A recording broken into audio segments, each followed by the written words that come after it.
think they're light up top. And on the weekend, for example, you saw Chiesa not come off the bench. So you can see Arne Slot doesn't really fancy him at all. So the numbers that they have up there, they've changed. You know, they've lost 3 players for different reasons throughout the summer, and they've not really been able to replace them. They could argue they're closer towards the bare bones up top. So yes, bringing in somebody that's as good and established as him into that front 3 or whatever it would be a great option for them.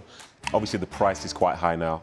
But listening to the way we were just talking about football just then, it's so interesting because nobody's bigger than a football club. Yeah. But I would argue that some of this discussion is about the finances. And with 3 years left on Isak's contract, if he was to leave, there's money that would be owed to Isak, for example. But I bet if Isak said, for instance, that, you know, I don't want that money, I just want to leave, all of a sudden, yeah, 150 is a great price, you know, or maybe 100, you can go if you want. And I think the big thing in reality here as well, it's about trust, yeah? In the Northeast, or just football in general, once you lose trust with a player, you can never really get that back. An example I use is not in the Northeast, but it's Liverpool with Alexander-Arnold. He came through the academy, he was their player who was a star for them across all those years, winning Premier Leagues, Champions Leagues and so on. But the moment he started to behave in a way which the fans didn't connect with anymore, he got booed. And when's the last time we saw a player get booed? And in the next game, you know, they didn't cheer his name. And if they had the chance to bring him back today, would they? Probably not.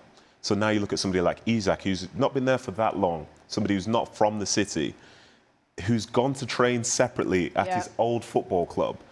Like, he's burned the bridge and he knows that there's no coming back from this. And in fairness, he seems like he's ready to own that. Yeah. And I think in reality, the business will be done probably really close to the end of the window when decision-making gets a little bit more emotional. And it's like, well, in that case, I'm just prepared to go or I'm prepared to sell you.